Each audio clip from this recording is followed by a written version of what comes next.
Ooh, a lot has changed in Raid since the last time that I talked about artifacts. Where is the set that I'm looking for? Please don't tell me that I sold all of it.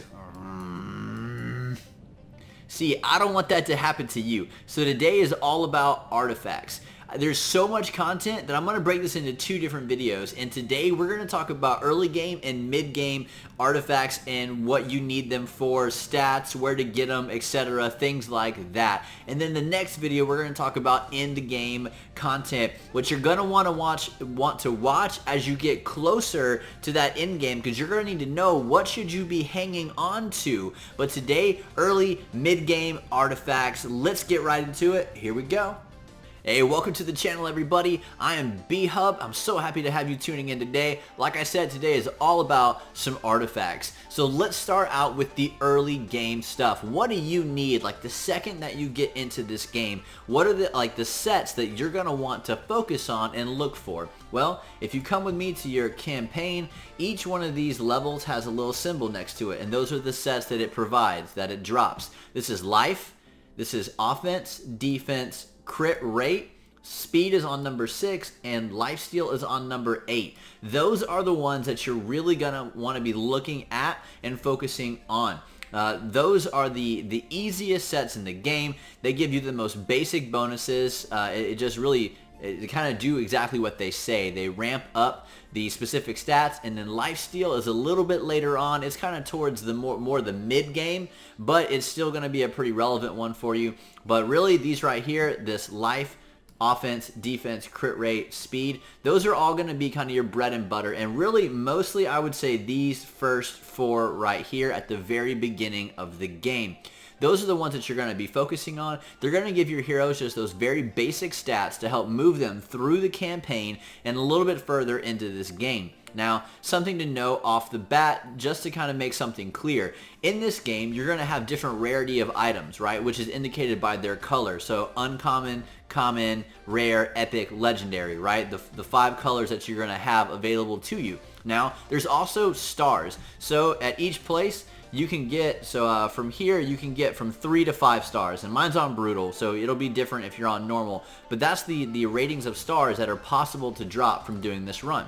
Now, it's important to know that how many stars an item has is more important than the rarity of the item. So you would definitely take a 5-star gray common item over a 3-star blue rare item.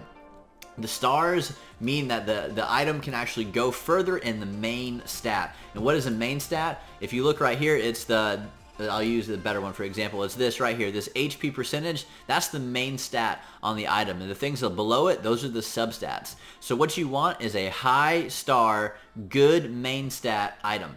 That's what you're looking for whenever you're in this, in the early game. So whenever you start getting these 1, 2, 3-star items, you want to get the higher up stars, even if it's a lower rarity. So remember that, it's going to be important. But just those basic sets right there will be able to help you move into this mid-game content. And let's kind of talk about what it starts to look like after that. Alright, so now you have moved through the game. Maybe you're up there on brutal already on the campaign. You're starting to push into those higher dungeons and starting to get some good hits in on clan boss, all that kind of stuff. What do you need for like the middle of this game? What kind of artifacts are you looking for? Well, the first thing that you're going to need is somebody who can farm on brutal. So brutal right here, the difficulty, you want to go down to stage 12 to the brimstone path and stage 3. That's where you're going to be farming at. Now, what you want is you want someone who can clear this as fast as possible. So let's do a run real quick and I'll show you this. So my Queen Eva is the one who farms for me. Now what she's able to do is just AoE the entire time, and she's going to wipe through this really, really fast, as you see here. Now, this is one way to do the farming. This is obviously the fastest way to do the farming. Have one character who can just back to back to back wipe the entire team. Now, to do that, my Queen Eva, she is in 4 pieces of Cruel set, which is the higher up version of offense from the clan boss. It gives you the same thing as the offensive stats, but it also gives you an extra 5% ignore defense. So for you, you could use offensive instead of Cruel, and the other 2 pieces I have on her are crit rate, so that way I make sure that she crits every time.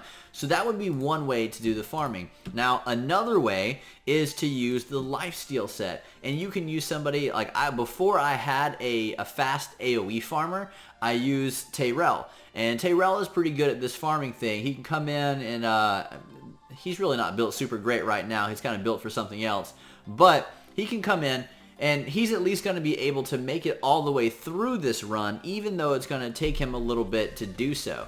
So, you know, you'll kind of just see him. It'll probably take him, my guess is around 40 to 50 seconds, I think, to beat this, which is nowhere near as fast as Queen Eva was, but it does get you all the way through, and you get the experience that you need. And the way that I have him is right now, he's in lifesteal set, and I think maybe a defensive set. But yeah, so you're going to see him run through this. So you're going to need a farmer. So lifesteal is a viable option. You slap it on a defensive hero like Tyrell. He's not going down in this fight at all. Like, there's not a chance that he actually loses this fight. It just takes a little bit longer. The other way is to do a build like I have my Queen Eva, which I'll show you over here in my champions. So for her, she's got a high crit rate and she has high crit damage. So she's going to come in, she's going to just kill, kill, kill. Pretty straightforward, pretty simple. A farmer is going to be one of the most important things that you need in this game. You're going to want to get that, and these are the kind of stuff that you're going to want on your farmer. I used to use Skull Crown as well, and Skull Crown's in something similar. She's got crit rate, offense, and crit damage. So every once in a while you'll note that this crit damage set, which comes from the Fire Knight Castle, can actually come in handy from time to time, but you don't need like a ton of crit damage. Really, I think only a couple of characters are going to benefit from it in certain parts of the game. So those are some of the sets that you could use for your farmer.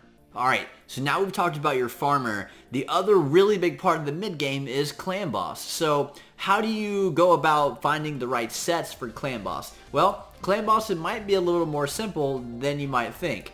What you're really going to want to do is you're going to want to run probably lifesteal and then some kind of sets that are going to help you survive longer. So the immortal set, which is, you know, the upgraded version of the life set, which you could also use, or defense. And those are going to be one of the ways that you can do it. The other thing that you're really going to want is the speed set. If you see some of my characters, you're going to know that it's going to be lifesteal and speed. Bulwark, lifesteal and speed. Aothar, lifesteal and speed. And then my Blind Seer is a little bit different because Blind Seer she really works off of her HP. So we went with this route also, and we went with the more survivability route with her, and we gave her some more HP there. But the substat is we looked for something that had speed, and obviously we're bringing speed boots to the fight. So really, those are the kind of things that you're going to look at for clan boss, because you're trying to last longer, you're trying to survive longer, and so these are the things that you want to bring. The reason I run lifesteal on all of my heroes is because there aren't a lot of good healers in the game. And if you don't have one of those healers, well, then you're going to need to run lifesteal on all of your characters, which is okay. It is something that is doable, although it does take a little bit of time. Now, know this, that the way that lifesteal works, it works because of masteries like Giant Slayer, and it works because of masteries like War Master. Those two things are what make lifesteal set work in the clan boss, because whenever they proc and they deal their damage, you heal based off of that damage. So that's really important to know. If you don't have those masteries yet, lifesteal is not going to be as helpful to you, and you won't survive crazy long into the fight. So that's really what you're going to be looking to bring. Now, you might bring some accuracy, an accuracy set on somebody who you really need to land your debuffs with.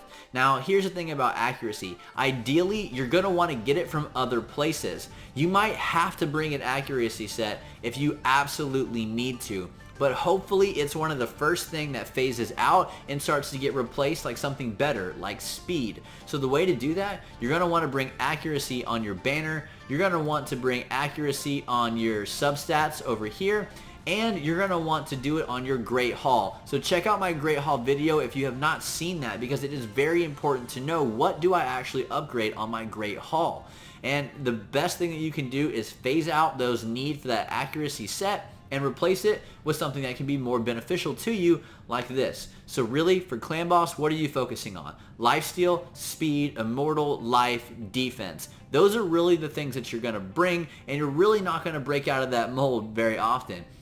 Every once in a while in the game, things could change up a little bit, but definitely here in the mid game, this is what you're going to be focusing on. That's going to be your bread and butter. There you go. Now let's talk about some stats. What kind of main stats and substats am I looking for when I go to Clan Boss? Alright, so main stat and substats for Clan Boss. Really, it's all about that survivability like we talked about before. So on your gloves and on your chest, you're going to want to bring some kind of combination of HP percentage and defense percentage. That's your ideal setup right there. That'll help you survive longer into the fight, and that is what helps you crank out more damage. Now, you're always going to want to bring speed on your boots. Every single time, without fail, speed on your boots is absolutely the most important thing.